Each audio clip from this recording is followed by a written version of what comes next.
really ever heard of FPGA until Jerry and I here started this whole podcast. So that's in between Mega Man and Denny's. This is like all he talks about is FPGA. But yeah, I'd be interested in learning all about it. You're going to learn today. Yeah. You're going to learn lots.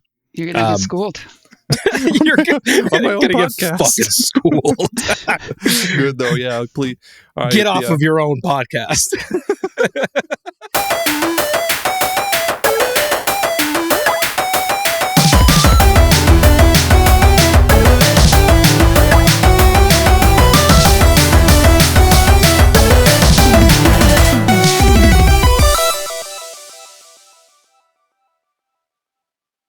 Welcome back to Retro Rehab. You know it. I know it. Aaron knows it. Everybody knows it by now. This is the greatest collaboration of all time. Tell him, Aaron. It is. Yeah. Listen to Aaron. Aaron knows. Today, we are very excited to have another guest with us today. Certified MiSTer Master, creator of the MiSTer Discord and core contributor. None other than... No, I almost did it. I almost did the thing. I almost called you the internet name. We're going to introduce you by your real name, Jamie, who also goes by Kitrinx on the internet. Welcome to Retro Rehab, Jamie. Hey, it's a pleasure to be here tonight. Awesome. Oh my God. Complimentary RC Cola under your chair. Feel free to take one or two if you want.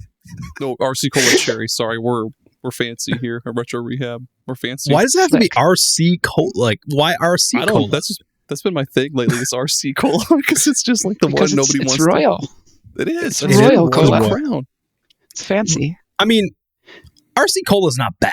Okay, we may as well just give them their flowers now. RC Cola is not bad, but it's cheap. It's like $1, like exactly $1 for a big old tall boy of it at Dollar General. So you can get like 50 for $50. You guys have a 50 tall boys of RC Cola in your house. That'd be cool. Never run out of RC Cola. Never again.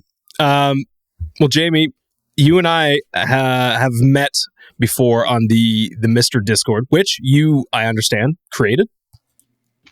Yeah. Sentient and I actually made it several years ago now after moving over from classic gaming. We needed a little more space to grow, and so we made our own place there. Yep, and it's a really cool community. It was kind of amazing. Like when I started going down the rabbit hole of MiSTer stuff, a friend of mine, he knew a lot already, but then I discovered the Discord, and it was like, oh, I don't need you anymore. I can ask these people for help. And the community is fantastic. Like there's some very, very amazing people in this community. And I mean, I've gotten the chance to speak to, yourself. Video game Esoterica is in there. He's always razzing people, which is hilarious.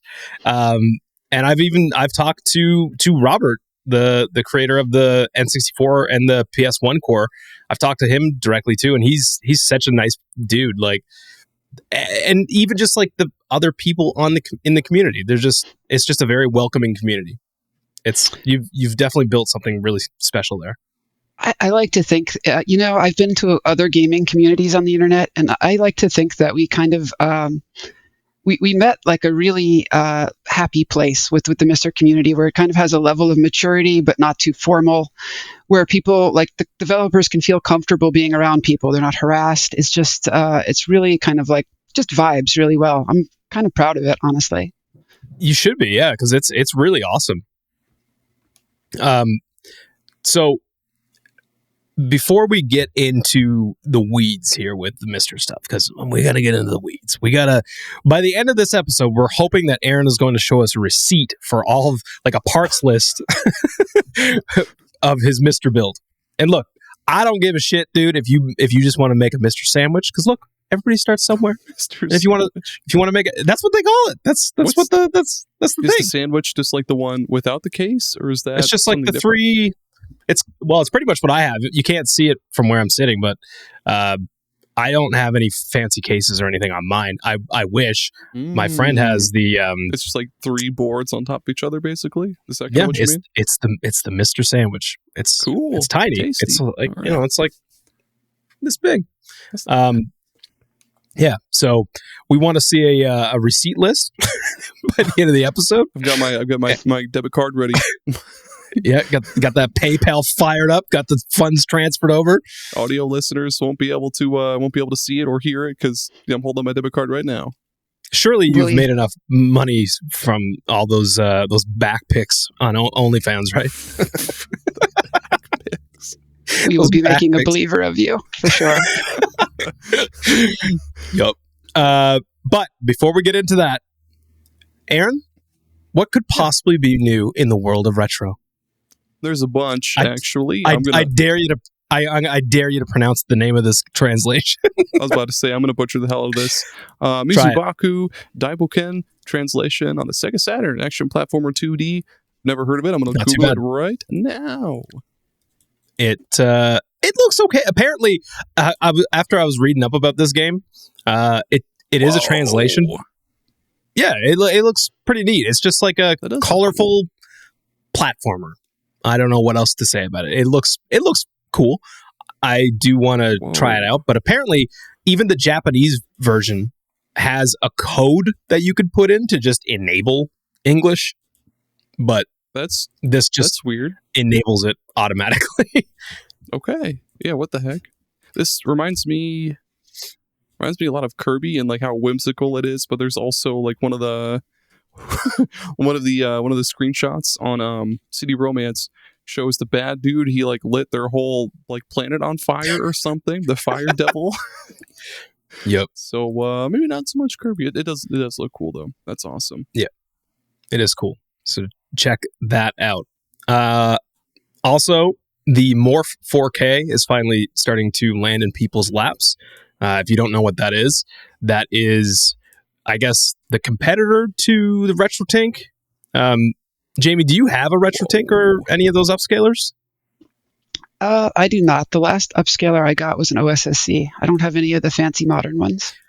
That reminds me, you are the reason why I bought my OSSC. Do you remember that? Because we were talking about. I was talking about upscalers, and I was like, I kind of want to get this. Oh no, I know what it was. I don't have an OSSC. I have a GBSC because I was gonna get the OSSC, and you were like, just get the GBSC. It's like fucking $50.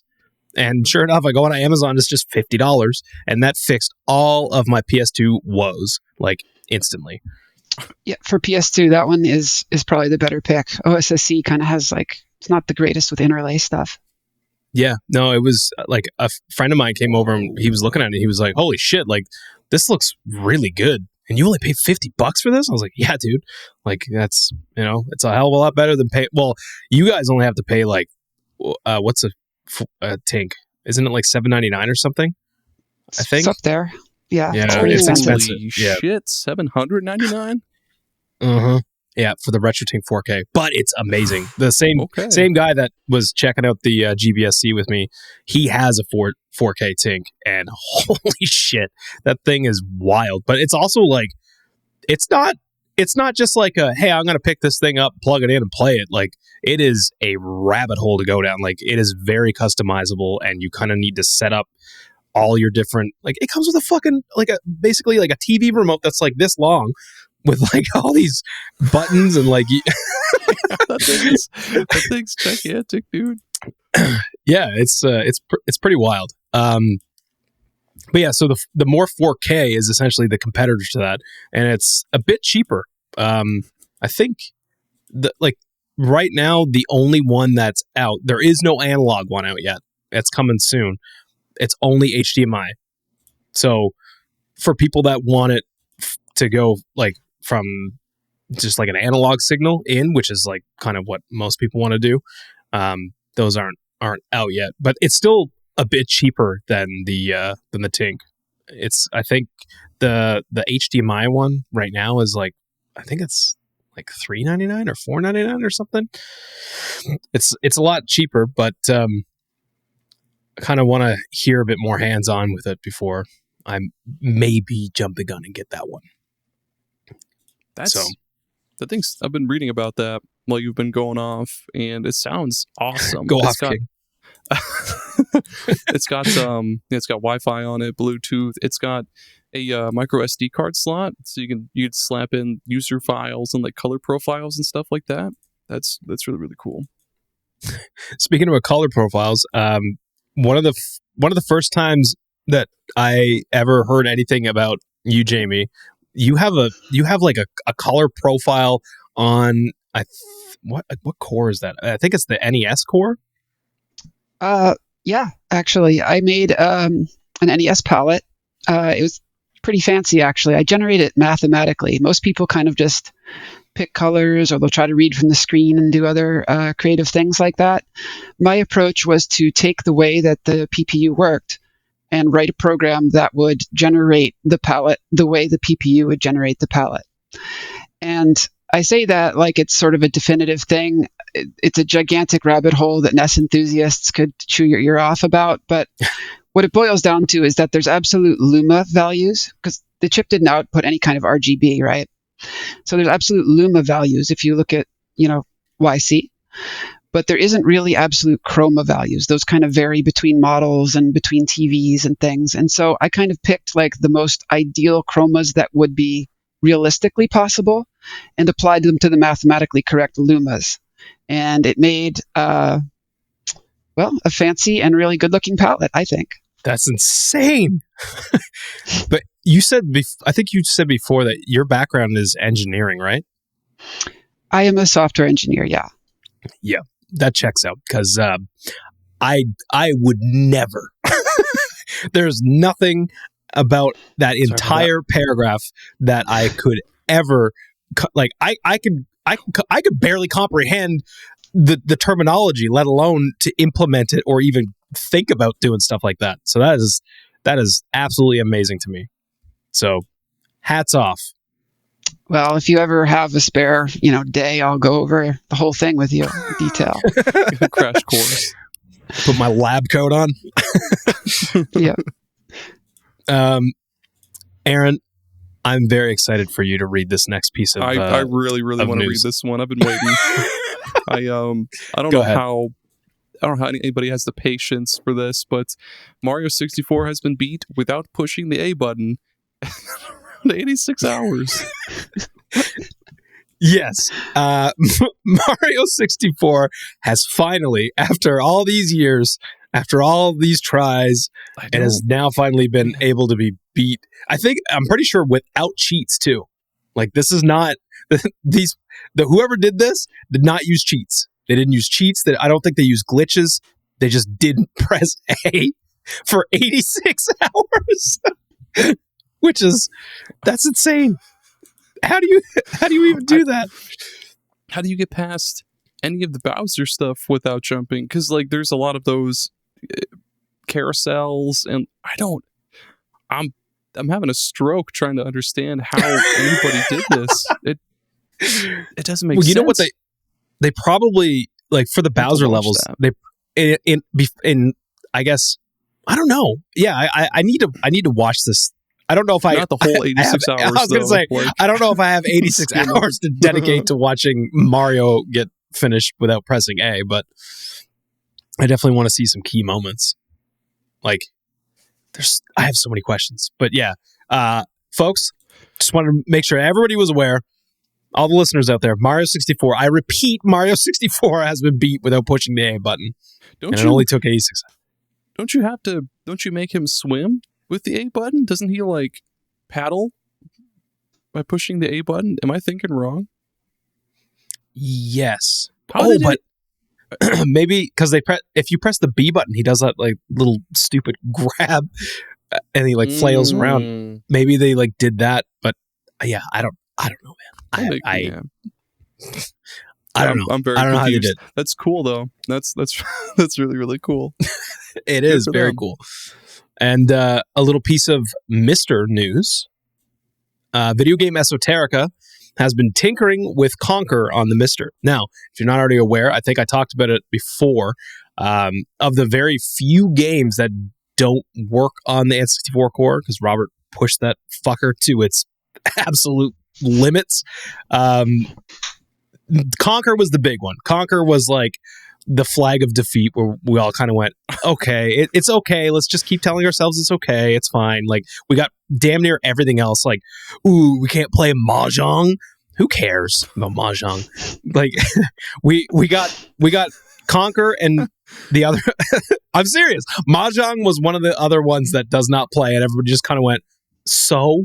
Yeah, you can just play it on you can play it on the 3DO if you really want to, man. Just boot up your 3DO that everybody has and play shit. Jamie, do you have a 3DO? I know you have like a bunch of retro consoles, right? Do I have what? Do you have a 3DO? That's one that went under my radar, unfortunately. That's crazy. How could a 3DO ever get under someone's radar? I know, right? Like, how could I miss this gem in the rough there? Goddamn 3DO. Sorry, Bill, if you're listening to this. Anthrax. Sorry, boys. Yeah, sorry. Yeah. But yeah, so Conker notoriously does not work on the MiSTer. It's not that it doesn't run. It does. It will run. I've played up to the area where you have to take the cheese to the rat, but it has like intermittent freezing where like you can't. There's no way to really predict until this crazy motherfucker started messing around with it, and apparently like because Robert made 2 cores. He made the turbo core and he made the regular core. And for some reason, like, Jamie, do you know at all like why the turbo core is working more for these games? I think it's really, you're not going to like this answer. It's basically random chance. It's how things just line up randomly. Yeah, that's cool. It's just how things are lining up randomly. It's just not crashing because of how they're lining up. I don't think it has a better answer than that. That's so crazy. But yeah, so he's been tinkering with Conker, and I didn't watch it yet, but he had a video that he put out, I think last week, and he said that he's getting close to figuring out maybe like what is exactly that's crashing the game. So I don't know. We'll see. It'd be absolutely insane if all of a sudden it's just like, oh, the turbo core fixes everything. But who knows? I mean, he is a pretty brilliant developer. If anybody can do it, Robert's got my trust. That guy has performed some miracles in there, I swear. Yeah. It's been a wild ride, and it's cool because like that is right when I came into the MiSTer stuff, was when all like it was kind of like in the middle of when all the N64 stuff was happening, and the part of the tipping point for me to get a MiSTer was the fact that all of a sudden the one core that everybody was like, there's no way this is happening. Like, there's so many like different YouTubers like Modern Vintage Gamer and like some of these other guys that were like, this is like pie in the sky shit. Like, don't ever expect N64. Like, it's never going to happen. And then all of a sudden it was just like, yeah, guys, I'm going to try to get Mario Kart to work by Christmas. And then it was like, we had every game by Christmas except for fucking Mahjong, Conker, and Jet Force Gemini. Classic Robert. Yep. But it was... In fact, he himself said that it was impossible. He himself was like, N64, that'll never work on MiSTer. So I'm going to do it anyway. Didn't he... Like, how did he do that? Wasn't he, like, using Aries or something to, like something to do with, like, he was doing it on an emulator first and then, like, porting it over or something? I don't really understand how he did that. From my understanding, the way he does development is he writes an emulator in the same kind of way that an FPGA project would work. In other words, he writes it with clocks and everything. It doesn't run full speed per se, because it's doing a lot of low-level thing, almost like a simulation. But it helps him debug very quickly to be able to recompile it and run it quickly on the computer rather than the FPGA, because FPGA compilation can take, like half an hour sometimes. It's very slow. Oh, shit. Yeah, it takes a long time to build things for FPGA. So doing it that way, he writes himself an emulator.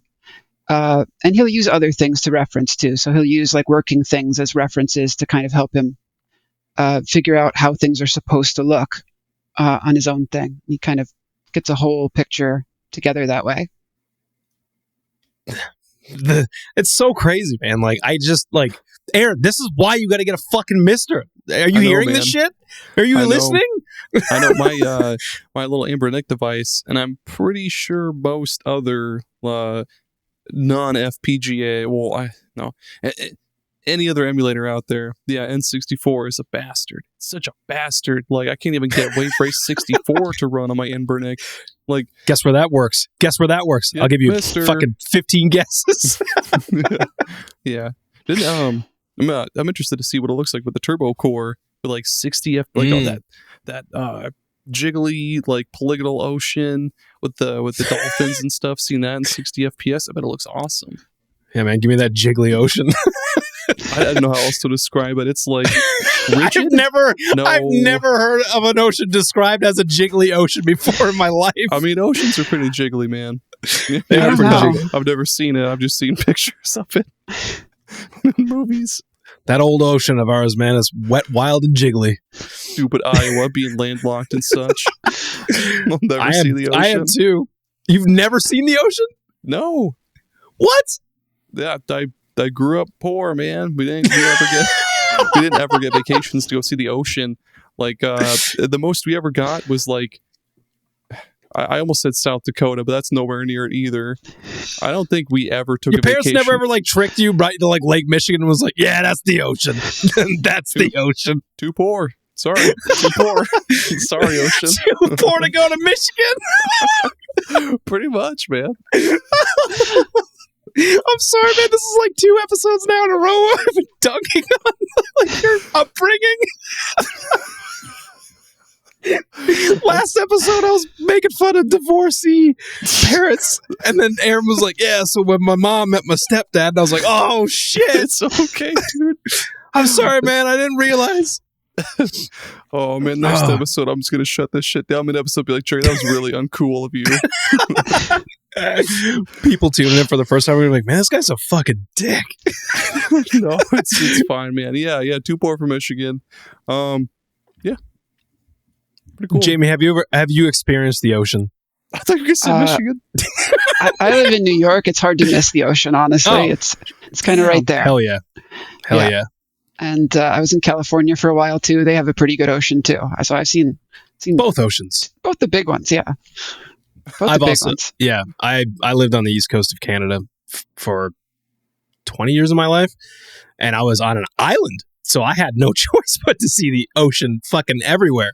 And then when we moved out west, I did get to go to Vancouver last year, which was pretty dope. That's basically just the California of Canada. It's fair. So were you Nova Scotia or Newfoundland? Newfoundland. Oh, you're Newfie. Okay. Yeah. Yep. I'm gonna pull up. I am Google one of Maps, them. and I'm gonna see how far I need to drive to get to the goddamn ocean. Pretty far, dude. Because oh my god, Iowa is like right in the goddamn middle, dude. So like, I guess Louisiana would be probably the closest. Hey, if it makes you feel better, I've never run through a cornfield. So you've got that on me. He was too poor for they're pretty that sharp. too. No, they're all over the place. It's Iowa. What are you Yeah, cornfields are cool, but they're sharp though. Don't ever run through a cornfield. They make it. You know what? And then in movies, they seem like fun. Yeah, like what are you talking about? 15 hours to go see the ocean. I'm telling you, dude. Just bring your kids to Lake Michigan and just lie to them, just to ease them. You see kids, you see that, smell that ocean air, the seagulls, the Oh shit. Well, I think that about does it for the news section. Basically, keep your eyes and ears and every orifice open to the earth, and keep listening to what Video Game Esoterica is doing, because the conch shell, even because you can hear the ocean. I'm sure you can hear Video Game Esoterica through a conch shell too. Well, where the hell are you going to find a conch shell? You could probably find in it a cornfield. No, Amazon. No. Yeah, there you go. Amazon, Goodwill.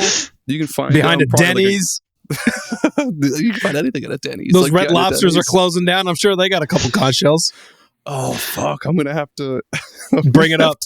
Let's throw some flowers down for Red Lobster, and no longer R.I.P. to Endless Shrimp. That's right. Yep. Everybody, you heard it. Third here first for the third time here on Retro Rehab. Red Lobster is closing over 50 restaurants because they are going bankrupt because all the money they've lost in Endless Shrimp. So no more Endless Shrimp. Maybe no more Red Lobster. R.I.P. to Mr. Red Lobster himself, Mr. RL. Mr. R.L. Stein. Is that the same guy? Let's go to the next segment. Let's go to the next segment. I don't want to make fun of R.L. Stein because he's cool. That's yeah, what he is. I refuse to touch. Oh God! All right. Well, so because Jamie, you are well versed in the MiSTer, that is, going to be part of what we're going to talk about today. But you also informed me that you have a lot of really interesting information on some oddball systems and consoles and just some funny facts. I don't know if they're funny, but just maybe facts that I could guarantee you that I don't know, and for sure Aaron doesn't know. Okay. I mean, I have to admit, I have delved into some systems that most people have probably not even heard of, much less played. The short list that you said to me when we were talking on Discord did not.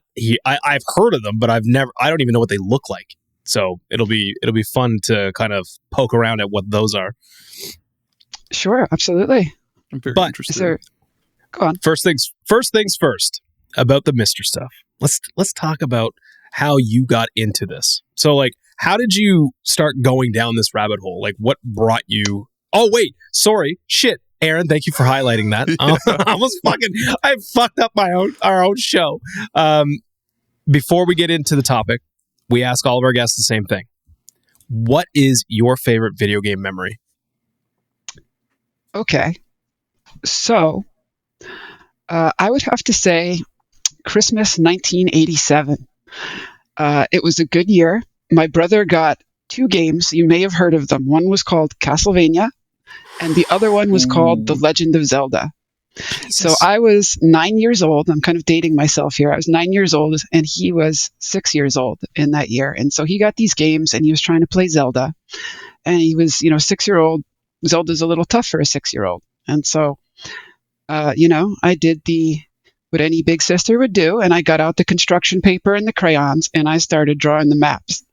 And so, I started drawing construction paper maps of The Legend of Zelda, so we could figure out where we were going, like around the overworld and in the dungeons. And we, like during that Christmas break, we must have spent so many hours together there, playing that game with its like 3 songs.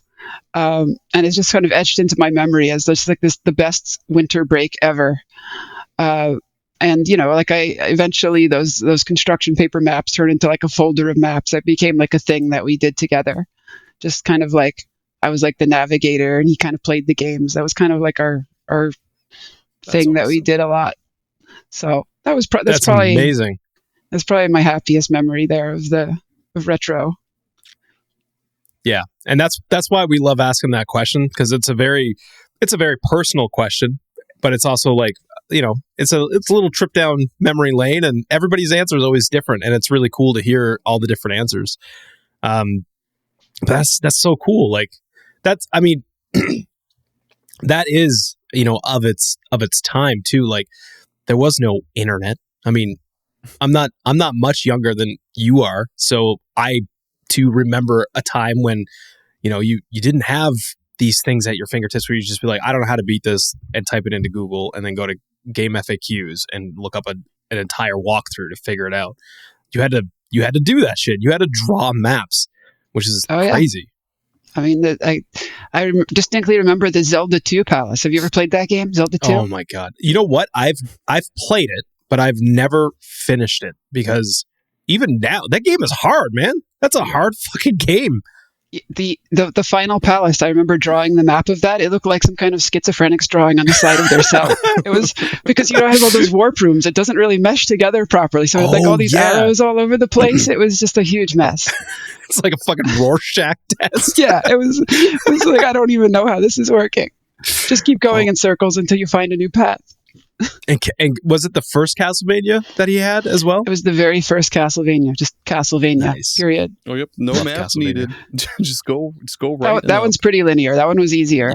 But Zelda was hard because you had to kind of Simon's Quest. So the thing about Simon's Quest, it has many things to criticize, but the thing I will stop to criticize is the floors that you fall through that have no indication that they're trap floors. And you have to restart the whole palace. It's so bullshit. The whole mansion you have to restart when you fall through those It is the worst. It is such bad UX. I think that bullshit too, where the game is like, go here and do this, but it doesn't actually tell you to do that. Like when you have to cast, it was like a wind spell or something at one point to like whisk the white you crystal to one or place. yeah, that's what it was. Or you kneel with the blue. It had kneel, really like notoriously poor translations, and also if you did well at it, they got the endings mixed up. So if you did well at it, you'd get the bad ending. What a horrible night to have a curse indeed. Yeah, like it was something really gloomy for a kid too. Like you die at the end. Like you win the game and you just die at the end. You do your very best only to get to the end, and they're just like, "Fuck you, kid. You it's suck like you didn't. Yeah, you didn't make it. Sorry. You weren't good enough." And that's where childhood trauma started for a lot of people. Oh yeah. That's why I'm like I am today. For me, it was Duck Hunt, man. Fuck that dog. Laughing at your failures. Fuck that Duck Hunt dog, dude. Yeah, NES was harsh teacher. It really was. I mean, I didn't get to play a lot of NES. It wasn't the system that I got first. But I do remember playing a whole bunch of Mega Man when I was like a kid. And just being like, this game's impossible. It's fun, but it's impossible. This is, I don't know how you're supposed to beat any of this shit. And I used to get pissed too, because I used to think that like all the Robot Masters, when you pick them, that's who you got to be. And I was like, this is dumb. Every time I pick these guys, I don't ever get to play as them. I was a dumb kid. We all were. Yeah. Kids are stupid. But yeah, so that is a fantastic memory, and thank you for sharing that with us. So without further ado, let's talk about some MiSTer stuff. So I wanted to ask you, how, Jamie, did you ever fall down this rabbit hole? What brought you to MiSTer, and like how did you get started with this? Like so many things, I stumbled across a tweet, and it was actually a tweet of Alexi Sorgelig, who had added SuperGrafx support to the TurboGrafx 16 core. Now, you have to understand that back then, MiSTer was very rough. It only had like blurry ringing artifact video. It didn't have any filters. It didn't have any settings for that. It was like the Game Boy core had 2 color palettes. It was like eye-searing white and lime green. Like it was really quite rough. There was no Super Nintendo core. But I saw this and I was like, this, because at the time I had all the real consoles. I had them all lined up. I was because I didn't really like the state of emulators. I was really discontent with emulators. Like they were good, but they didn't really capture the proper feel of an original system. The audio is the thing I was the most sensitive to, and there's really almost no, at the time at least, there was almost no software emulator that had less than 100 milliseconds of latency on its audio, and you can feel that. That's several frames of latency on the audio. Most people are more sensitive to the video, but the audio cues lining up actually is significant too. If you play them side to side, you'll feel it. So anyway, I saw this as like, this is rough, but I can fix this up. If I get involved with this, maybe I can get it to where I want it to be. And that sounds a little ostentatious, but I was like a software developer. I'm like, I can chip in here. Maybe I can help this get to a place I want it to be. And so, I started getting more involved. I started being the person that sort of brought info to others. If you remember Smoke Monster, he was one of the YouTubers that brought a lot of information to the masses originally, and a lot of his information came from me. So I had a MiSTer when he was still, like, he didn't have one yet. And so I would kind of explain how it was like working to him, and I'd give him clips of it and other things like that he kind of got word out. Excuse me. He kind of got word out about it to people that we were kind of like collaborating on learning about together. And from there, I guess the community just kind of formed. And it just, kind of took on a life. And, developers got on board and kind of rolled into what it is today. That's crazy. I did not know that you were involved that early with MiSTer. Yeah, it was, I think, early to mid 2018, I want to say, somewhere around there. Wow. Yeah, I think the first time that I ever heard about MiSTer was on Giant Bomb, because Jeff Gertzman and like Brad on Giant Bomb, they were really into MiSTer. I think Jeff still like does like his retro streams, and I used to always be like, man, what the fuck is he playing on? Like, it looks so ancient looking, but like he's got like this crazy library of games, and like he would talk about this MiSTer FPGA thing, and I was just like, I don't know what the fuck that is. And I just kind of ignored it for a long time until a friend of mine, he got one, and I remember when he like showed it to me, I was like, what the fuck is that thing? And he was like, dude, I just want you to play Super Mario World on this, okay? I just want you to play this.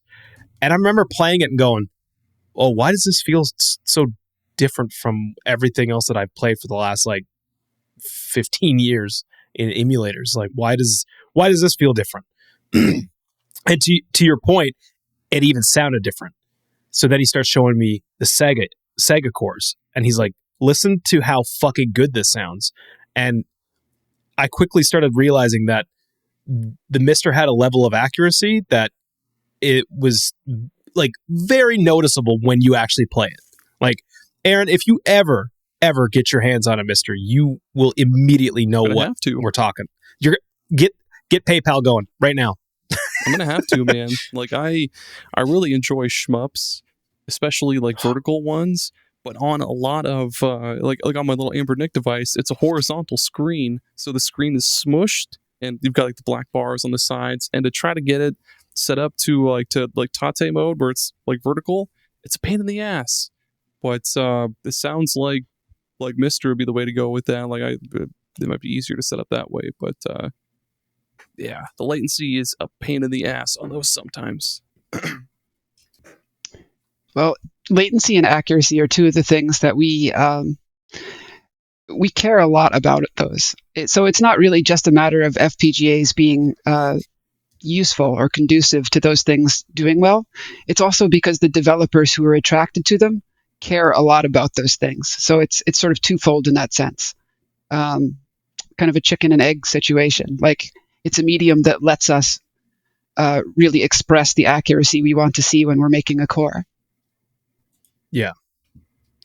It's now, Aaron, I did tell you before though, like to actually alleviate a little bit of that latency that you get from, because on the Anbernic it's all running through ArcOS, right? Yeah. So it's all RetroArch. So yeah, you gotta turn on that run ahead on to 2. Yeah. Put it on 2, and it should help to reduce it quite a bit. I do remember, like, when I had my Steam Deck, because it's funny because I got a Steam Deck and I was like, okay, this is it, man. This is like this is my emulator thing, and this is all it's gonna be, is like this fucking crazy emulator box. Oh yeah. And I spent like weeks and weeks setting it up and twerking. I did not twerk, but tweaking. Yeah. I was tweaking and fuck it. Well, I was twerking on my Steam Deck, and I got to a point where I was like, oh yeah, this is good. And then it would be like, I'd throw something else on. I'd be like, oh fuck, this doesn't work right. This doesn't feel right. So I had to like tweak something else. And then like I go over to my buddy's place and he's just like, what do you want to play? Let's throw it on. And he would just throw something on and it just fucking worked. And it felt amazing. And I was like, all right. And I listed my Steam Deck. And I sold the Steam Deck and basically bought my MiSTer out of the money that I got from my Steam Deck. That's pretty. And yeah, I haven't looked back since. What are the chances, you think, of like ever getting a MiSTer handheld, like a MiSTer handheld that does everything? Funny that you, yeah. There's rumors. There's rumors bouncing around right now. Yep. what's that? There's a Twitter account. I was just looking at it today. Apparently, like they're doing a test run right now with like they were going to go with an LCD screen, but now they're doing an OLED screen. Cool. Fuck. What is the name of that account? I literally just started following them today. That'd be awesome.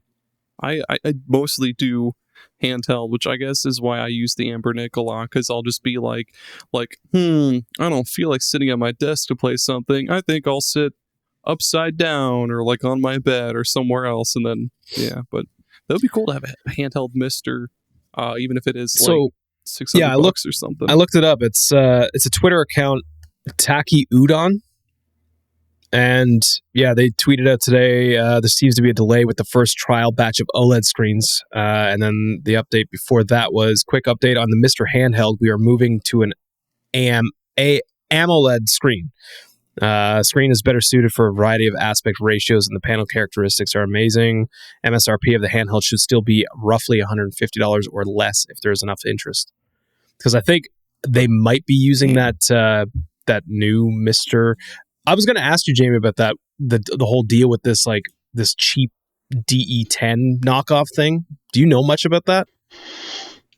I've been following it. I'm still reserving judgment on it until I see what they come out with. In the FPGA space, there's been a lot of promises, and I'm kind of at the point where it's like, okay, well, I mean, maybe they'll get something out, maybe they won't, but I'm not going to really count my chickens before they hatch. It might, like, if they can get out like a well working board that's made to like good quality standards that for the prices they say, it's going to be amazing for MiSTer users.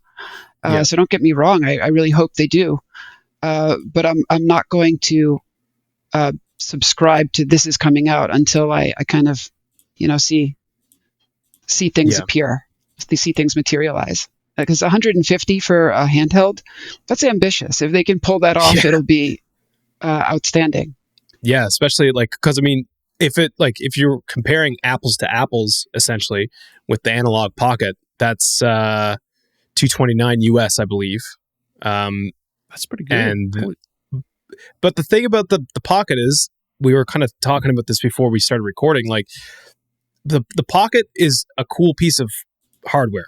It's very nice. But the problem is that everything is kind of locked away. It's not it's not nearly as open as the MiSTer. Like you can't just do the shit on the Pocket. Like even like Analogue's other consoles that they have, like the Super NT. Like you can't like that's running FPGA as well, but like you can't do anything else with it. It's locked behind all of their like proprietary stuff. But that's what Jamie was saying about the MiSTer community. Everything, it's so open, and it's just like a lot of people coming together to make things for everybody, but yeah, if this handheld thing is what it says it is, could be pretty nuts. Like if we get like a MiSTer Switch kind of thing going on, that'd be really cool. It's something people have wanted for quite a while, a handheld version of MiSTer. Yep. It was actually one of the first things that when I started looking into the MiSTer stuff, because that was the first thing I was like, well, is there like a handheld? Because I didn't really know anything about it. So I was like, is there like a handheld version? And my buddy was like, there's the FPGA or there's the Analogue Pocket, but that's not really the same. Like the Pocket essentially is not a replacement or even really like it's not on the same level as the MiSTer. It is FPGA, but it's just not the same. If that makes sense. Does that make sense, Aaron? Does that make sense? A little bit. All right. So we're still. The Pocket's a good piece of hardware, but it has like a more specific use case. Like if you want an FPGA in your pocket, I think it's a great little device. It has a wonderful screen. Everybody raves about the screen on the Pocket, but it does have it's $299 to start with $40 shipping. And like the dock is extra. I think it's like extra 100 or something. I want to say it is. I paid for it. So like if you want it on your TV, it's like a little extra dollars there. And so it's and the number of cores and the polishedness of the cores for it are not quite on the same level as MiSTer's. So it's like kind of one step behind generally in like what's available on it. Actually, the better cores on it are the ones that were community developed after they opened it, like allowed everybody to use the open FPGA on it. Like those cores are far and away better. The only caveat with those other cores, there's a weird trade-off. You either, and I think we talked about this on the last episode with Matt, Aaron, talking about how there's a trade-off of like these cores are better, but a lot of them don't support save states. Which I don't mind not using save states, but you can't put it to sleep because it uses save states to go to sleep. So there is like a little bit of a trade-off. Yeah. It also the development on it is a little slower too. It has a smaller FPGA. That's one of the reasons it can't support the save states, is because they tend to be kind of big. And the FPGA is a little smaller than MiSTer, so it can't hold the extra logic that it needs for those. And the other problem with it is that even though it's called Open FPGA, the firmware for it is not open. It's closed source, unlike MiSTer's, and that makes meeting developers needs a little bit more slow because they have to add them internally, so developers can get what they need. I think they have a save state API. I haven't really looked at it, so I think that's there. They just can't fit it, or it doesn't mesh properly. I'm not sure what the issue is with that. Have you done anything with the Pocket stuff? I have not. I pretty much focus exclusively on MiSTer. Yeah. Actually, this is a perfect opportunity to bring up my next question.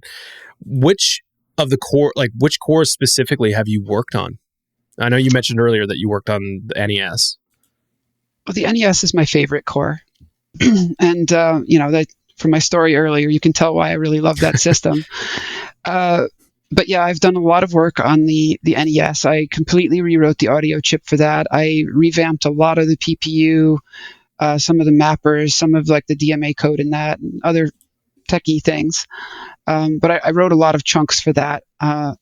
The saves I added to several of the systems. Like before, I told you it was rough originally. Like nothing could save. You couldn't save your game. So saving was something I added to several of the cores. I added That's like palettes and shadows and things to Game Boy. I added, so TurboGrafx 16, it has like a different palette than everybody else uses because they found like this hidden palette in the conversion of the composite. So I, with Artemio's help and some other folks, Dave and a few other people, Furtech, we figured out the correct palette for that. And I managed to get it into a form that we could use it on MiSTer. Let's see, Genesis. I did some of the work with the ladder effect. I added the Pure Solar mapper. I did a lot of general work on some of those cores. So I've been kind of a generalist with many of the larger cores that have been kicking around. I can't really list everything I've done, but I've also written several cores. So the Atari 7800 and 2600 core, I wrote that one pretty much completely. Holy shit. The Supervision core, if you've ever heard of that system, Atari Supervision, it's this awful little handheld. It's awful? I did that. It is an awful, awful hand. I'm sorry, I can't say a good thing about it, but I'm sure there is someone out there. There's like 3 people right now that are just crying into their pillow, but one day you woke up and you were like, you know what the world needs? I was like, no one else is going to do this. Somebody's got to. It's going to be me. The GameMate, that's another one of those systems. The Creative Vision, I think I wrote that core. It's like an old computer / gaming thing. What else? So I've ported / worked on some other cores too. The Adventure Vision, which is, I'm not even sure I would call that a console. It's more like a handheld electronic device. It's got a so the way that it works is it has like a mirror that spins kind of like the Virtual Boy, and it projects like sort of like LEDs. It's got like a rotating thing that projects LEDs onto it's like those fans. You know how those fans work that draw the little pictures? Like the clocks and shit. It's almost like a hologram. It kind of works like that. And it's got 4 games, and somebody had sort of like written 75% of a core for that, so I kind of brought that to the goalposts. That is Thank insane. you. Yeah, no, there's some fun things. Let's not forget the Mega Duck. The Mega Duck was Duck. amongst my contributions. Let's see what else. So I was, along with Sultan, I was pretty involved with the audio filters. They did a lot of the work on it, but I kind of was like involved in getting those going originally. Like you know how every core you can add an audio filter. Yeah. So if you want something to sound like it's composite, you can do that, or like RF or something. You can do that, and it's particularly important for cores like NES and Genesis and those things to have this, because they use it more in depth, like the CD mixing, for example, with the TurboGrafx. All those things kind of use this technology from the same edition there. So that I was involved with that. Cheat codes. I was heavily involved in getting cheat codes into the cores. Oh, So shit. that whole system, yeah. That's awesome. So Rimsky, who is he happens to be a MiSTer fan. He is also the I don't know what to call it, the leader of game hacking, where all the codes live. Oh. Yeah, so there's like this whole site dedicated to codes. He's the leader of that. He has a MiSTer, and like we got together, and he provided like these packs of cheats, and I did a lot of the FPGA code for them, and so we got that going. And that's one of my favorite features, because I don't know about you, I don't have time to grind through Dragon Warrior anymore. I know you. I swear to God, you have saved my fucking life because of these cheats. Like, there's a lot of times we will get to like I think it was I want to say Mega Man X5. We got to Sigma, and we were like, this is fucking impossible. How the hell are you supposed to beat this? Like, it's impossible. We were like an hour and a half beating our heads against the fucking walls trying to beat this last boss. And finally, my buddy was like, you know what? Fuck this. Fuck this. We're turning on cheats. Just infinite lives. Fuck all this. And that's what we did. We turned on cheats. But I mean, I've definitely used cheats for other things too. Like, I think we definitely used, because I mean, look, you probably know as well as I know, if you're playing Contra, the goddamn Contra code is still not enough. It's not enough. So we just were like, just give us, you know what? Give it. I don't need invincibility or none of that shit. I still want a challenge. I just don't want to have to fucking start over every time, man. Like, my favorite cheat is gold. Gold in RPGs. I hate grinding gold. Yep. So I just give myself all the gold, and like that's usually all I need to make it through like a little easier, a little faster. That's my favorite cheat. So what else with contributions? Well, beyond all of that, largely I kind of am involved in some community management too, not just like in the Discord and kind of keeping the peace there. That's kind of like the smaller piece of what I do.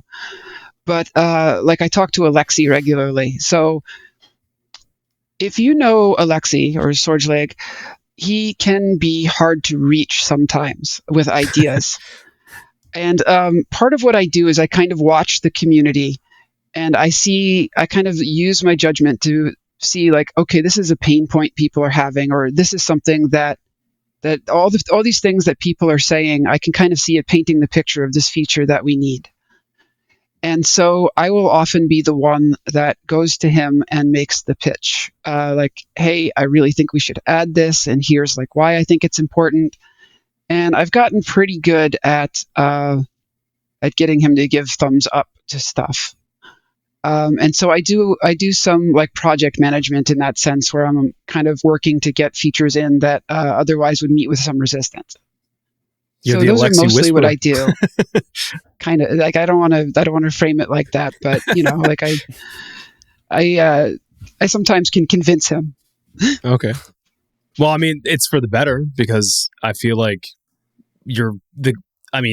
don't sell yourself short. You have contributed a insane amount to this project and this community. Like, a lot of this shit wouldn't be possible without you. I wouldn't be able to beat Contra without you. So there you go. Probably not Air Zonk. We got to use that Infinite Lives cheat on the last level of Air Zonk. Shit's impossible. Yeah, I heard that. I think you and my friend both said the exact same thing. The game was not that difficult until the very last level, and it just goes fucking hamburgers. It's just hamburgers. Yeah, it's just boss rush on top of final boss that has like 3 stages, and it's stupid. It's stupid. It's dumb. So, of your contributions to the project, what would you say would be the most difficult one that you've had to pull off? Well, there's different kinds of difficulty. There's like things that are technically difficult, like how do I do this? Like what is the mystery? And there's things that are difficult in a more like this is just a nightmare. It's full of bugs and I don't know what to do. But cumulatively, all of those things put together, I would say adding Atari 2600 support to the 7800 core was probably the most difficult thing I did. And the reason it was so hard, you're like 2600, that system is like weaker than my pocket calculator. I have watches infinitely more powerful than that system. The reason it was so difficult is because when people were making games for that, the system was so anemic. They used every single cycle. You may have seen Racing the Beam and heard all that term before, where people, it's kind of like a documentary of how focused they were on getting a Atari running at optimal efficiency. Well, they did, and being off by one cycle could break games. So, like, I had to chase down every tiny little inaccuracy, every clock misalignment with the asynchronous clocks that it has. Like, there's even one game, Cosmic Arc. It's like a spaceship where you kind of shoot the rocks coming at you and stuff. Well, it has this notorious star field in the background, which has sort of oddly shaped stars. Like, they're just lines, but like some of them are long lines and some of them are short lines. And for the longest time, people couldn't figure out why it wasn't just drawing dots there. Because if the system all worked according to like how the schematics and everything sort of said it should just be drawing dots. Well, it turns out it came down to something like a 20 nanosecond propagation delay, which created an extra falling edge of the clock and triggered an extra movement in the H move that got it kind of stuck drawing. And so that's the level of like persnickety this thing is, that TIA chip.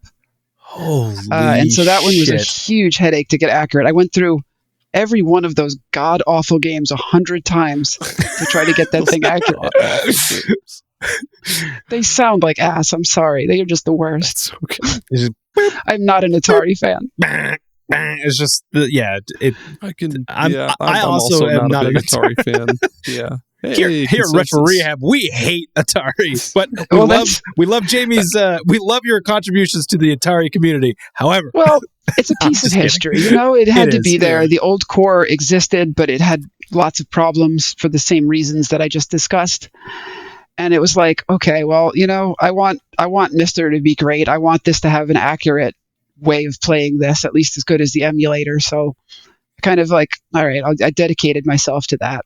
Which is cool because I'm sure there's people out there that are like, "Fuck yeah, 7800, right in my alley." Well, 7800. There are few enthusiasts, but there are some. The 2600, there are more people who that was part of their life. And I just think it's important to have them both represented, honestly. Absolutely, yeah. For sure. Yeah, I was just joking about hating Atari. I mean, I just don't have any. No, I am right there with you. I hate the thing. I could not make it like 20 minutes with one of those games. It's funny too because like sometimes I'll just throw on some. I'll be like, let's just check out some Atari or something. Like maybe there's like a hidden gem or something here. There's not a single goddamn one. There's none. Well, there's no hidden gem. if you want to amuse yourself briefly with 7800, try like Ninja Golf. It will amuse you just by its absolute sheer ridiculousness. Cool. Honestly, Ninja Golf. You're on a golf course. You hit the golf ball, and then you fight off ninjas to get to your ball, so you can hit it again. That could be a good game Pure show. Comedy gold. That sounds awesome. Yep. A good game show. That's just the most extreme elimination challenge. That's exactly what that sounds like. It reminds me of a Japanese game show, actually. I could see that totally as a Japanese game show. Oh man! On my Anbernic thing, I have yet to ever add I guess I've added like 2 Atari Jaguar games to it, but I have yet to ever add an Atari 2600 or anything in between that. I've added like a couple Pokemon mini games, like like the little Pokewalker, I think is what it's called. The little Pokewalker that came with Heart Gold and Soul Silver. No, is there never? What is? I think there's a different thing called the Pokemini or something like that. But I've installed like a Pokemon. There's Pokemon a Pokemini core on MiSTer. Yeah, that's probably what it is. I'm thinking of. Yes, okay. I got those mixed up, but yeah, I've installed like 5 Poke mini games, but not a single Atari 2600 game. I'll be goddamned. Well, if you ever get drunk enough, try Warlords. It's a paddle game. It's actually fun with enough alcohol. Hell yeah! It's basically just it's like a 4-player Pong where you're sort of defending your. It's kind of like it's kind of like air hockey, you know. It's like that, but with 4 people. Ooh, it's got a really cool air hockey's cover. Better, but you know, it's kind of. I'm trying to find something that's okay for it. I'm sorry. Digging deep, trying to find those are trying to say something gems. good. I'm watching a little video of it, and yeah, it does look like fun if you had a bunch of really drunk friends around. Yeah. Ooh, It's the Mario Party of 1980. No, I want to be the purple paddle. No, I'm the purple paddle. This friendship is over. Yep. So before we go further, can we take a bathroom break really, really fast? Is that all right? Yeah, get it. Cool. Okay. Yep. Do your bathroom thing. All right.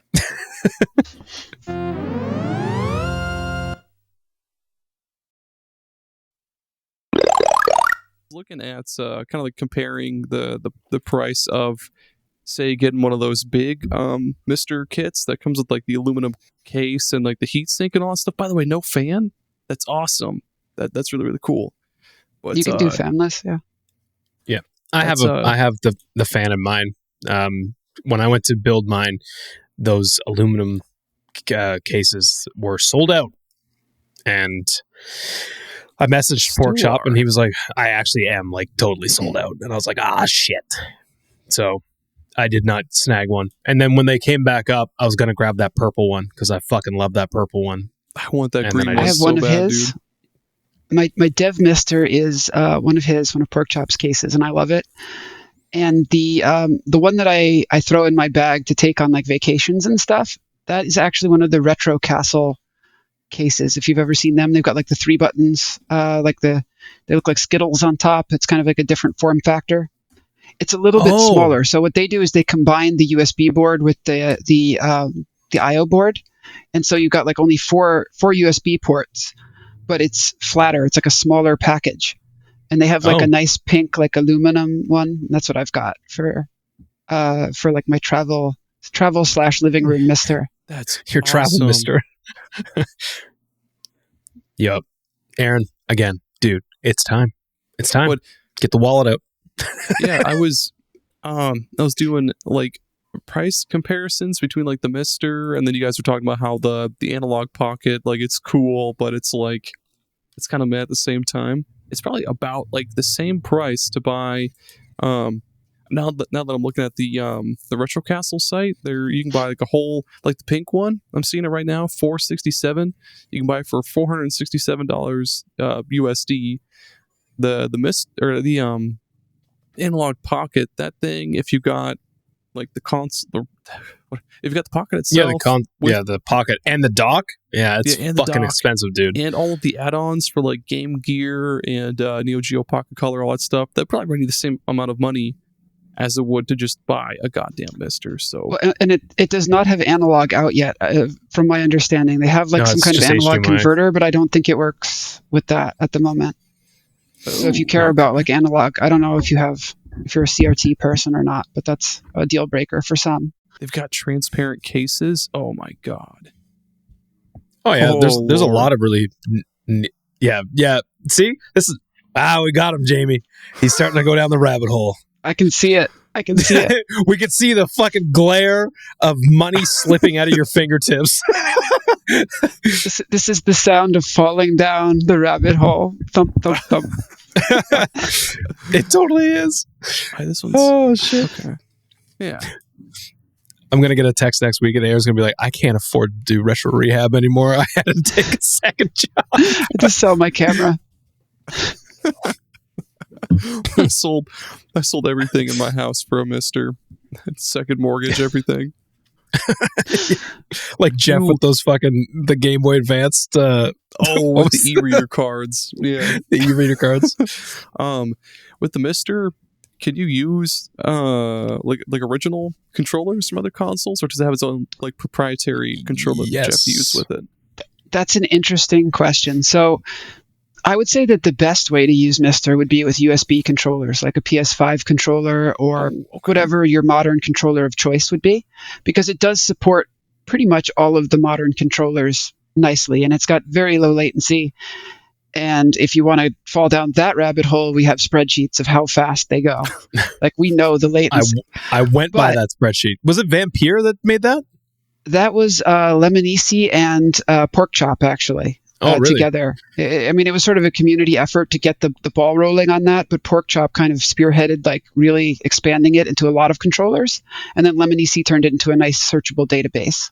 Yep. It's very, very nice to go through that. But, and dude, sorry, go ahead, Jamie. I will say one more thing. If you want to use like an original controller, like you have some NES controller, like the NES Mega or something that you just have to use, you can use this little device we have called Snack, which interfaces directly with the FPGA. And it just talks just like it's talking to a real system. So you have like the authentic controller operating on the system. That's awesome. Like if I further down the rabbit hole, I've got 8 million NES controllers. I've got like 3 Dreamcast controllers and some VMUs and stuff like that. That's intermediate stuff. It's intermediate stuff. After your MiSTers come in the mail, we can get you started with that. Let's keep talking about MiSTer. The thing that I will say though is that there are controllers that you would think would be a lot lower latency that aren't. And one of the weirdest things that I came across was when I discovered, because I was like, oh well, with this N64 core, I'm going to play with the Nintendo Online N64 controller, the one for Switch. And everybody was like, just make sure you play wireless. And I was like, why the fuck would I play wireless? It is lower latency wirelessly than it is plugged in directly. Switch controllers are so slow. They have such a weird protocol too. They're oddball controllers. The Pro controllers or the all of them, all the Switch controllers are. None of the Switch controllers are really fast per se. Weird. Now the PS5 controller is like blazing fast. That thing is like 4 milliseconds. It's very good. That's cool. So that's the one I would recommend is the PS5 one. And you can use the touchpad as a mouse in like any cores or a light gun in games that. Oh shit! I didn't know that. Yeah, that's awesome. What? It's hard to play them that way, but if you just kind of want to just dunk around with it. Yeah. Here's a question about light gun stuff. What would you recommend is the optimal way to do light gun stuff with a MiSTer? That's very subjective. I personally like Wiimote because I'm not that into light gun games. It's a little bit different than the original experience of a light gun, where you're just like a 10-year-old like touching the screen with the light gun and trying to hit the ducks. But if you are the kind of person that needs the CRT/original light gun experience, you can do that with Snack. So I would say Wiimote, mouse, or Snack, depending on you, what you need. Okay. I didn't realize that you could use the Wiimote. Do you just have to get like a USB sensor bar? Yeah. Oh man. You just pair it knows what to do mostly. Holy shit. You're kind of blowing my mind now because I did not know that was possible. And there's so many cool arcade like light games and shit. Yotago's constantly pumping out fucking arcade games. And there's so many good light gun games. Oh my god, I love a light gun game. Yeah, that was another one of my contributions. I did the original light gun code for MiSTer for the NES core. Yeah, so I wrote the original light gun stuff, and I worked on. Alexi did like the framework part of that, and I did the core part. And so like the original like stuff for that was I was part of that. So hang on. Here's a little bit more in-depth question about the Wiimote stuff. Okay. Does that mean that I could play Mario Paint with a Wiimote as a mouse? Yes, it can work as a mouse. Oh, that's cool. Shit. I mean, if you want to, I would just use, a mouse. But if you really want to, like the SNES mouse or like any other mouse. What should I use to play Mario Paint that would be like a mouse? How about a mouse? Yeah. You do you. I didn't even think about just hooking up a fucking mouse to it. Yeah, you can use any old USB mouse. It'll work. Wow. Oh, man. Maybe I should play some more. I love Mario Paint so goddamn much. You should get one of those. You should get one of those old... the SNES mouse? No, I was going to say like a mouse that has like a trackball on the top. I forget what the heck the name was for those, but they were like my coworker huge. uses one of those, and he's... It makes sense that he uses it because I don't know, man. I feel like it's like playing like one of those bowling arcade games where it has that trackball that you just go crazy on, but it's like on the top. I could never get into a trackball on a mouse. I could never do it. Even though, dude, like music, like in music production, it's a huge thing, and as a music producer, I cannot get behind it. I just can't. I cannot get my head around it. I don't know. It just doesn't feel right. Super weird thing to add to all this, but there's at the local Chuck E. Cheese, they have this Super Monkey Ball arcade game that has like a little trackball in it. So yeah, to roll I and his little friends down the lane, you just go totally crazy on that ball, and you'll see I just tumbling, and it's great. Like I want to, dude. Own that I'm gonna be honest, so bad. I'm going to be totally fucking transparent here. I did not expect the sentence "at your local Chuck E. Cheese" to come up. It's really not local. It's not at all local. It's like it's got to be pretty local because you've never left Iowa. I've gone to other states, but I've never gone to like the coast. I've gone to North Dakota, South Dakota. I've gone to all the Dakotas, Wisconsin. I've gone to like everywhere there is in the Midwest. I haven't gone to any coast ever. Oh man, I love this about you, dude. I swear to God, this is so good. Please continue. Well, yes, I will. So yeah, we talked a bit about the oddball systems that you contributed to these cores of just absolute absurd shit that there's some things that you said earlier that I've not heard about until today. So I'm curious, like, what does your actual physical collection look like? Like, what do you have any physical consoles still? You're going to be so disappointed. So I do have physical consoles still. They are all in my basement in storage containers.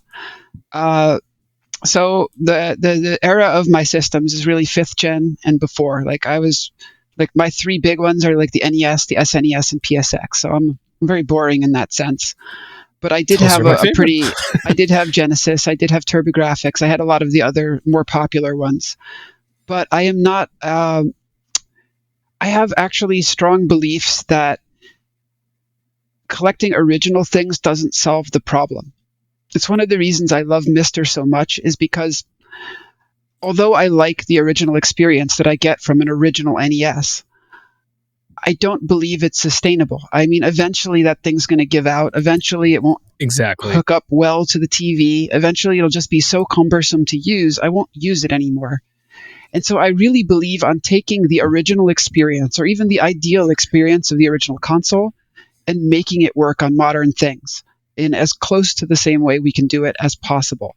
And that's kind of like my goal with MiSTer, is to take these things that I loved and all the things that I loved about them and make them accessible to everybody without getting a $2,000 PVM and a $700 upscaler and like a modified NES and all these things that get.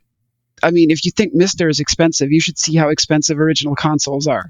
Oh, Those- I mean, I think I might have said it on here before, but in 2017, right before we moved from the East Coast to the West Coast, I did start going down this rabbit hole of collecting retro consoles and games. And all I initially was intending to do was to recreate my childhood like collection. I had a Super Nintendo, I had a Game Boy Advance, N64, PS1, and I was just going to be like, I'm just going to recreate and it just got out of control. It never stops there. And no. it just never stopped. And I was just like, what if I buy Earthbound? What if I get crazy and buy Earthbound? And then my wife was like, how fucking much is that? How much is that goddamn game? No, the fuck you're not.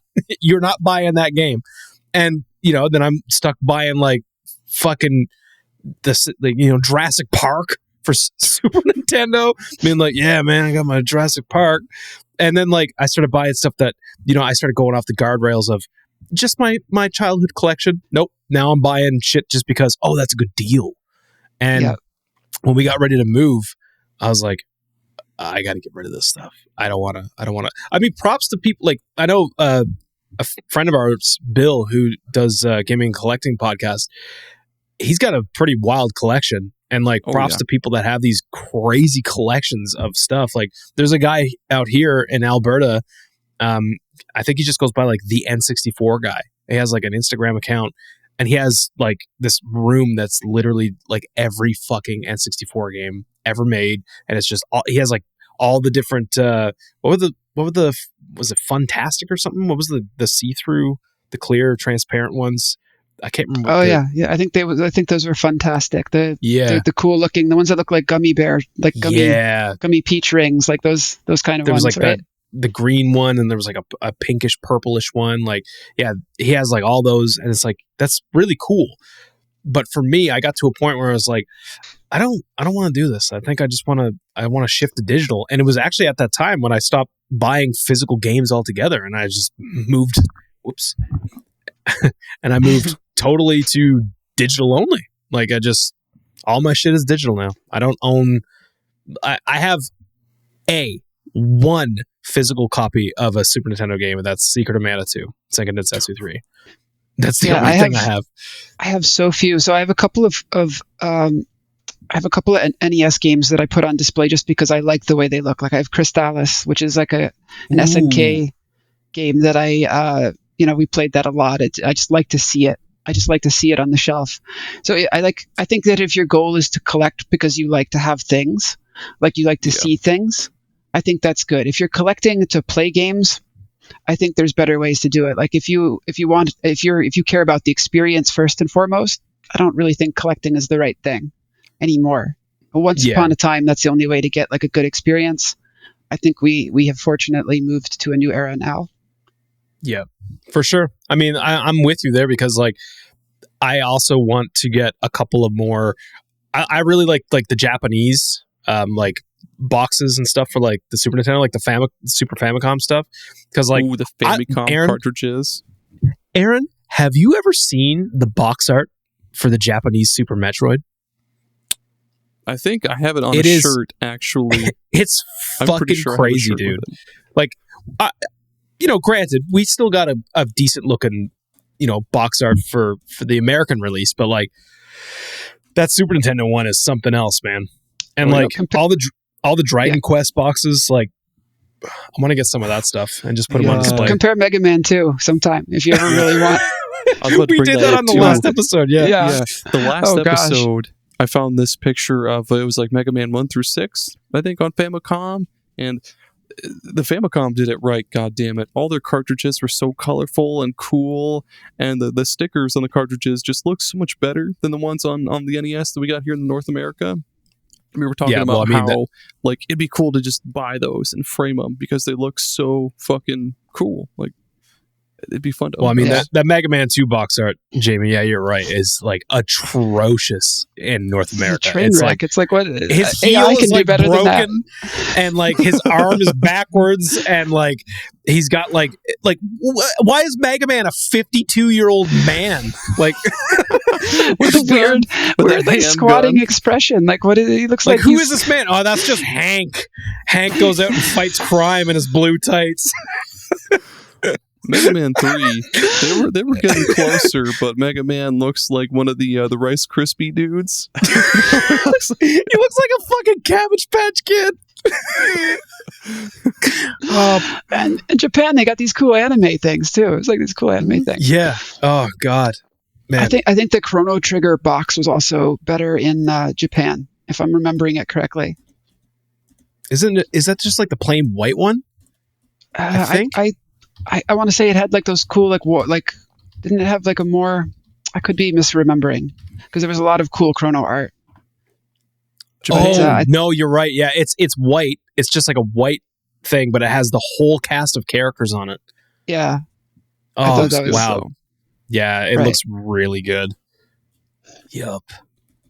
Man. I'm a sucker for these like the Japanese box arts. I'm going to Japan in March coming, and I'm probably how that going to ocean looks. I'm probably going to stock up on a bunch of I'll take lots of pictures of the ocean for you, Aaron. Okay. I should just like take a picture of like the jar of ocean water. No, I'll just take I'll take a picture of just like the color blue and be like, look at it, Aaron, because you won't know the difference. Construction paper. It's the carpet. Find a wave pool or something. It's just the maps that Jamie made back in '87 for Zelda on blue construction paper. Like, look at it, Aaron. Look how pretty it is. You just spilled some of your Japanese Snapple on the ground. You're like, look, Aaron, it's the Atlantic or whatever. See how jiggly it is? Oh shit! Oh man! I don't know why I love the fact that you haven't seen the ocean so much. I mean, it'll happen one of these days. We're talking about going down to like going down to Texas or something one of these days. But with kids, it's tough. But eventually, you might see the Gulf of Mexico. It's a lot like the ocean. That's true. That's as close as I'll ever get. Just keep telling himself lies at all these places that aren't the ocean but look kind of like the ocean. We have lots of ponds and like lots of lakes in Iowa, so I mean, like they have waves, so it's like the same thing. Yeah, they're basically the same, just scale. I live close to a place called Pigeon Lake. Pigeon Lake. Skunk River. That's cool. Yeah, is it? Welcome to Iowa. I have some river, Hudson. Have you ever heard of it? Hudson River? No, I don't. It's a little river. I don't think the so. Hudson River, man. That'll get you. That one's that's a doozy. That one. It's where the mob dumps you. They're making fun. Well, not they, but Jerry's making fun of me because I've never seen the ocean. Oh, see, Cheyenne's never seen it either. Thanks, Cheyenne. Yep.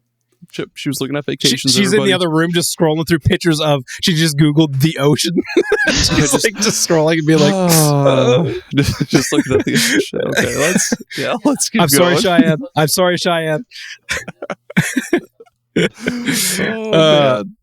All right. Retro Rehab. Yeah, baby. So, what was I going to ask? I mean, the notes are in front of me. Yeah. Well, I mean, we're kind of going over it, talking about the physical collection, which is fine because like I don't own. Well, I own a Dreamcast and a PS2 and a Wii U, and that's like I have them for my setup because like there's no real good way to do a Dreamcast, so I just went and bought one. But I also did that GDMU mod and just loaded a fucking terabyte micro SD up. And away you go. I kind of feel like that about the I don't know, the DS and 3DS. That's the only one that I've really collected for because there really isn't a good way to play those games. Like you can't play. I mean, you kind of play them on your phone, but it's not the same. Like you don't have the actual stylus in your hand. You don't have the beeps and the boops of the 3DS UI and stuff. It's not the same. You don't got that 3D that hurts your eyes after looking at it for 3 seconds. It's not bad. It's not that bad. It kills your battery, but it's not that bad. I always turn it. There's very few games that I've ever played with it on. Actually, you know what? I think the best implemented Kirby Planet Robobot. That was pretty good.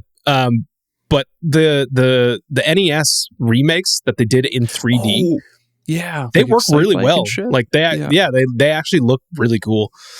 But yeah, so Jamie, Mm-hmm. what would you say is the most Whack-A-Doodle system that you know of? Because like, I mean, you said some shit earlier that had my eyes rolling in the back of my head, because I don't know what the fuck a Mega Duck is. I don't know. I thought that might have been like a spoof of like the Mega Drive. So the weirdest one that I know of that I would consider like an actual console, I mean, the Adventure Vision that I mentioned earlier with the spinning LEDs, that one's way up there. Yeah, that is that is weird amongst shit. the top. There's one, it's less interesting, but it's got the CPUs on the carts. So like every cart is like its own little system that you plug into it. That's called the Cassette Vision. Oh, that one's pretty strange. wait, what was there really any Mario shit for that? There's no, absolutely not. That was because I just like Atari era kind of stuff. Hang on, I have to show this because I don't even think I've showed this to you, Aaron. Uh-oh. I like how the Mega Duck, I was looking up on Wikipedia, it's also known as the Cougar Kid. That's a pretty cool name. It's a bizarre. It's a system that people only know of because its name is so weird. The Mega Duck. Mega Duck. What you got? This is a cassette tape. Trapped in the what? Perilous Trapped Pit. Okay. What is that for? It's like exactly. I don't really know, and I've had this since I was a child, because this is from 1990, and yeah, I remember when we were moving out this way, my mom was like, "Hey, why don't you stop by the house and make sure that like if there's anything in our basement that like you want," and there wasn't a lot, but like I remember looking over and seeing this thing and being like, what the fuck is that? So for the listeners, I'm holding a cassette tape that has the Nintendo logo on it and Super Mario Brothers Trapped in the Perilous Pit. I don't have any way to actually listen to this, but I believe it was part of like some like it came with a book. Yeah, and you would like play it along with the book. And I'm pretty sure it used to have like a thing. It'd be like, turn the page now. But yeah, that's the weirdest thing I have. Yeah, that's the weirdest shit I have. So that actually reminds me. So if you don't mind, some of the peripherals I've seen are probably even weirder than the systems hit me with I've those seen. weird peripherals. So the Atari 2600 in my adventures there, they really did some strange stuff, and probably the weirdest amongst them, I believe it was called Mind Link. It was this thing that you would put on your head like a tiara or something, and you would try to control the games with your mind. Mind, and it was actually trying to read like your temporal muscles. I don't believe that one made it to market or was on market long, but it was a real peripheral that Atari was actually trying to develop, the mind thing. Fuck? And I guess it read like your eyebrow muscle twitches or something. And needless to say, I don't think that one tested well in the market groups or whatever. Man, oh man, we thought the Power Glove was shit. Looks like a Naruto headband with the Atari logo. Yeah, did you find it? Yeah, I found a flyer for it where they're like, our newest brainchild, the Atari Mind Link system. Yeah. Oh, what the And so heck? there was also there was a sing-along tape for the Atari, and this is what reminded me of it. There was like a Smurfs and Berenstain Bears sing-along tape for the Atari, and it had like a tape cassette thing, and it would somehow control it back and forth. And I don't think I ever implemented that because I just couldn't find like enough information on the device. But yeah, you could play this game along with like the Smurfs singing along with it in some way. It was like an educational like counting game kind of thing. Holy shit, man! What was that? Gamate? That was just a very mediocre Game Boy wannabe. It had a green and white, like a green, like a pea soup colored screen. with sort of like, very, very Game Boy-esque, but maybe a little lower quality. If you can picture that. You probably can't because you could barely see the Game Boy screen as it was, so there's not much to picture. But in any case, it was just a really like poor quality Game Boy, basically. And the Supervision you mentioned? The Supervision was a little more fun because for a while there, they were actually trying. They really wanted to make something. It's a Chinese system. It had a variety of games, nothing that you would like. They were mostly like knockoffs of games you might recognize. One of them, I believe that's the one that had Snake. I remember that one because it had a very special mode for its audio. And so like I'd listen to the intro to it a million times. It goes like Snake at the beginning of it. So I heard that like 1,000 times. That one's kind of a funny system. It's mediocre to an extreme, even subpar to an extreme. It also had a poor quality screen with horrible ghosting. So that was the biggest problem, is you couldn't see what you were doing because the ghosting on the screen was so bad. You know what's like kind of weird? This is kind of a side. Over the weekend, a friend of mine was talking about how he kind of wanted to grab another GBA because we've been playing the Four Swords on GameCube with our pockets, and he was like, if we wanted to add a third player, like maybe I could just grab like a cheap GBA. But then he was like, I kind of want to get one with like the screen mod. And I was like, why don't you just get the SP101? Isn't that like the one that everybody goes for? And he was like, actually, that thing is, to me, he was like, not as good as getting like the OG one with like a good screen mod. Because he said like, and he was like, I don't know if you knew this, but I guess the 101 has like kind of bad ghosting on it. Well, I believe the 101 had two different screens that it could have, if I'm not mistaken. I think the older screen did have pretty bad ghosting because they hadn't really adapted to the backlight. And the later ones, they got like an OLED screen or just a better screen that had less ghosting. And it was a more appealing one. But it's hard to figure out which one you're going to get until you have it. Oh. And honestly, I would say that the form factor of the original was nicer. The SP is kind of narrow, for it's adult hands. It's the clamshell thing is cool, but like, I don't know. The original, I had the original, like the nice wide Game Boy Advance. I had a purple one, and it's pretty comfy. It's a nice little console. Yeah, I like them too. Of course, I would just play these on MiSTer, honestly. I prefer, like, my eyes just aren't what they used to be. I prefer the big screen now. Yeah. Even playing, like, I've been playing Mega Man Battle Network on my pocket, but sometimes I'm like, am I losing my vision? Like, this screen is, I know this is a good screen, but am I going blind? Am I losing it? Oh, yeah. It's like your warranty expires when you're 40. I know. Your warranty expires.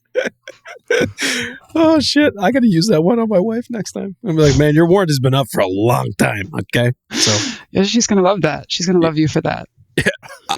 I should record the reaction. Blooper reel. Blooper reel, yeah.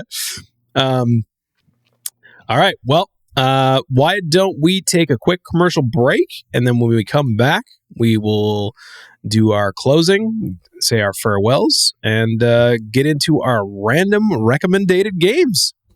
Yeah. We'll be right back. Hey, Aaron. Yes, Jerry. Have you been feeling, I don't know, a little sluggish lately? You've been feeling like you're a little out of shape. A little flabby, even. Can't really get rid of that last 5% of body fat? I think it's time that the people know we are proud to be sponsored by Trevor Belmont's Whipping into Shape VHS Workouts. Trevor Belmont! Medusa's head be flapping around everywhere all over the goddamn place, and Trevor Belmont ain't gonna have it. He's gonna whip your ass into shape. He's gonna be bumping and grinding, whipping and slipping everywhere. It's gonna be fucking chaos.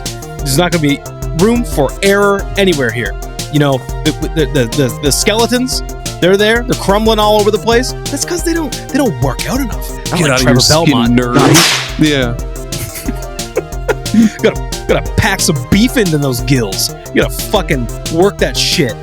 And Trevor Belmont is not gonna take it easy. No, sir. He once put Richard Simmons directly into the hospital because Richard Simmons could not keep up with Trevor Belmont's whip it into shape VHS workouts. Forward sideways alive. You've heard of P90X. Now get ready for P90Sex with Trevor Belmont's whip it into shape workout VHS. That's the DLC? Yeah. That's the DLC. That's the naughty DLC. But yeah, we're not fully sponsored by that one. Yeah. We're trying to get sponsorship for the sexy one, but we don't have that yet. buy the entire 16 VHS set. Get one free. Get the 17th one free, and you'll get Workout Jams cassette tape, which is just the same one song on a constant loop. You have to rewind it every single time. After the entire 3-minute song plays, you got to rewind it. That's I know I said it's on a loop, but luckily it's just for one you, song. it is the song Vampire Slayer. So you're just gonna be killing it. Oh yeah. Oh the yeah. Rondo of Blood. There's not gonna be any room for error. TurboGrafx CD version. Oh. I'm doing the gorilla chest. Those ass cheeks are gonna fill those seats so well. They're gonna be so defined. You're gonna be able to put on your favorite pair of tights and your best corset, and you're gonna be whipping it into shape with Trevor Belmont's whipping into shape VHS workout. You'll be doing calorie blaster workouts such as whipping a chain whip against a old tractor tire for 6 hours straight while listening to Vampire Killer. You'll jump over things and not be able to correct yourself midair, because fuck it, that builds muscle and character, bitch. You'll be chucking glass bottles of dubious chemicals at things to build further arm strength, because fuck it, I don't commit arson. If you don't like the tape, burn your fucking house down. I don't know what's in those bottles of holy water. Maybe it's holy water, maybe it's gasoline. But fucking burn your family to the ground to the tune of Vampire Killer. Because they can be vampires. Donate Crystalis.com. We'll put it in the shape. That's right, whip it into shape. Whip it into shape, good like Trevor Belmont. Get those ass and those jeans. And Vivo. Thank you for the sponsorship. And we're back. Previously on Retro Rehab. Previously, Aaron dropped his glasses. Couldn't find out where he was. And then he fell off a cliff. and into the ocean for the first time. I was going to say it. I was going to say it. All it took was for me to lose my vision. Fucking Mr. Magoo over here. Perhaps the real Jesus. ocean was the friends God. we made along the way. Jesus Christ, dude. Oh, man. Aaron, what time is it? What time is it? Tell him what time it is. Time for random recommended games. Oh, man. Random Recommended Games! All right, this is the bittersweet part. Yep, this is when we have to say goodbye, but we always leave you with a treat before we take off. And this week, of course, we have our lovely guest here. And Jamie, what we do is we recommend a game, just any old retro game that you just feel like, hey, you know what, you folks out there should throw this on sometime. I love just throwing things on and just giving them a go. And that's kind of what this little segment is. It's just telling folks to try something out that they may not have tried before. So if you were to recommend a random game to somebody today that you're like, hey, you know what? Check it out. What would that be? Well, being a NES person, the game I mentioned before, Crystalis, that is a fantastic game. A lot of people have never tried it for the NES. Wonderful game. I highly recommend it. It's got a very open world sort of adventure feel to it. I've always meant to throw that on, and I actually haven't. I know what it looks like, and it's definitely up my alley for the type of game it is. So Really weird that it's an SNK game though. It's still really cool. Is it I love SNK? It is. Yeah. It's SNK. Isn't it like an action adventure game? Yes, it is completely out of their wheelhouse. I don't know why they decided to experiment, but it's a good one. I like it. It's very hard. Is it really? It's unforgiving. Is there any cheats on the MiSTer for that one? Oh yeah, there's definitely cheats for that one. Hell yeah! There you go, folks. That's the way to play it. Yeah, there was a Game Boy port too. I think you just said. Yep, I'd suggest the NES one, honestly. Yeah. I will.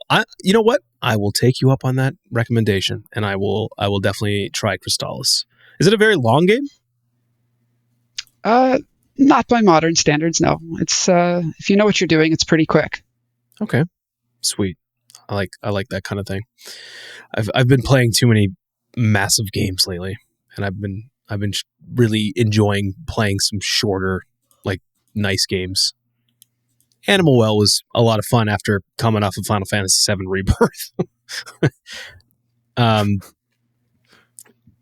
Aaron, Yes, buddy, what you got? Give me that sauce. Like any good children's birthday party, I'm going to leave you with some goodies, a good old goodie bag or two. Castlevania, a couple of cans of RC Cola in there. Yeah, a couple of cans of RC Cola, a handful of like pennies, because like I don't need them. Like, you can have them. It's treasure to kids. Kids love pennies. Picture of the ocean. This is a picture of the ocean that I once got from an encyclopedia. It's yours to have. Like Castlevania Aria of Sorrow is really, really good. I get probably the best way to play it though would be on the advanced collection they have now, or MiSTer. You can play it on MiSTer, or the advanced collection. Because like on the GBA original, without with having no backlight, they had to really bump up the graphics and make it really, really like eye-meltingly bright, so it kind of poked out through how dim the screen was. But the advanced collection really fixes all that, and yeah, it plays so fucking smoothly on the advanced collection as well too. You can basically it's like a Symphony of the Night, but kind of cranked up to 11, because like when you defeat enemies, there's a chance they'll drop what are they called, like spirits or cores, I forget. Souls. And souls, there we go. Yeah. And different enemies can do kind of different, give you different things. Like some enemies give you active abilities where you like cast a spell or something. Some enemies will give you a cool passive effect. And it's just really cool to experiment with all those. And there's all sorts of different cool weapons you can equip too. Like you could just get a gun if you wanted, but it's not very good. You could just get a gun. There's all sorts of cool like two-handed swords. You can dual wield weapons if you want. There's all sorts of cool secrets you can go around and find. And just I had Circle of the Moon. That was that's a great one too. That was my GBA like starter pack. It was that and Tony Hawk. And I did not play the other Castlevania games past that one on GBA or DS. Oh man. Harmony of Dissonance wasn't. Harmony of Dissonance was like, it was that weak point in the three that were on GBA. But I mean, yeah, they're still pretty good. Was it the second or third one? I think it was the second, because it was Circle of the Moon, Harmony of Dissonance, and then Aria. So strong recommendation for Aria of Sorrow. Yes. I may not have seen the ocean, but goddamn it, I played all the way through that game twice. All the time that I could have wasted looking at the ocean with those fucking starfish. I instead played Castlevania. Aria of Sorrow. Oh god. Ooh. There's gonna be so many good quick cuts from this one about you in the fucking ocean, dude. Holy shit. From now on, I'm not even going to say, like, go out and touch grass. I'm just going to be like, go out and touch the ocean. Oh, but you can't. Go out and touch salt water. Go out and touch corn. Touch corn. All the members of the band Corn, go touch them. All right. Well, I guess I'll give my little recommendation here. I like a Metroidvania as well, and it's funny that that you brought up that old Castlevania there, because I actually have a soft spot for Super Adventure Island 2 for the SNES. So Super Adventure Island was the original, which is just like a platformer game. And there's a bunch of them. Hudson makes them. They've been on the NES. I believe there's some on TurboGrafx, I think. And this one in particular, though, Super Adventure Island 2 for SNES, is a Metroidvania. Like, it has this like progression lock of like, you could explore around like this world map, and like you get different things to go back to other areas. It's really interesting that this game has those things. But then after kind of doing some research, this, I don't know if it's a blatant copy or not, but like it was definitely trying to rip off like the Wonder Boy games. So like those old what did Wonder Boy start on? Was that the Master System, I think, wasn't it? The Wonder Boy games? Yeah, I'm pretty sure they were Genesis. I might be mistaken here, but aren't they the same game? I thought they licensed them differently, but they were... I could be misremembering, but I could have sworn Wonder Boy was also licensed as a different game for other systems. But it was like the same game, or the same IP at least. Yeah, it could be, because they are very similar. But like the original Super Adventure Island was like, it was just a straight up platformer. But then, yeah, Super Adventure Island 2 went completely in a different way. Like it kind of reminds me a little bit of Zelda 2 in a way. Like it's kind of got that kind of feel to it. And God damn it, I got to go back to Zelda 2 because like I want to beat that fucking game. I've not gotten very far in that game. And I have my save file on the MiSTer that I started not that long ago, and I definitely want to try to beat it. You reminded me that that's one of those things. Sorry, I apologize. That game's so fucking hard. It has no right to be that hard. It's torture. Yeah. Well, you know what wasn't torture? This episode was not torture at all. Jamie, thank you so much for coming on and doing this. This was a lot of fun. I hope that you had a good time here. Oh, I did. And thanks so much for having me here tonight. I really, really had a good time talking with you folks. I feel like we only scratched the surface of lots of things. We still have to make sure that Aaron buys that MiSTer. We also need to make sure that Aaron eventually sees the ocean for realsies. Mm-hmm. Just know that you are a part of what is probably going to become a brand new meme for Retro Rehab. I'm just going to send you random pictures of the ocean now. You're just going to get like a DM. You're going to look at it. It's just going to be like a picture of the ocean, like a seagull. Someone standing in their linens, just standing in the ocean, like my view crying. This morning, and you're just looking out at the ocean. Look what you're missing out on, the ocean. There's like it's like a freight harbor or something. Yeah, Rusty Bucket Bay. But yeah, so yeah. Jamie, I don't know if like there's anything that you want to plug or promote or anything. Maybe the Discord. Well, I'm not one to promote much. I'm not a big marketing person, but if you ever want to join the Discord, you can just use the URL, discord.gg/MrFPGA. You can see what it's all about there. I'll include it in the show notes. It's really a fun project, honestly. We really pay a lot of attention to accuracy and a good experience. So if you want to join us, please do. Thank you. Thank you so much. Well, Aaron, should we get out of here? Hit the hay. Let's go. Yeah, after all, Jerry still needs to figure out who stole his bike after he passed out from overdosing on Pepto-Bismol. Dude, where's my bike? Dude, where's my ocean?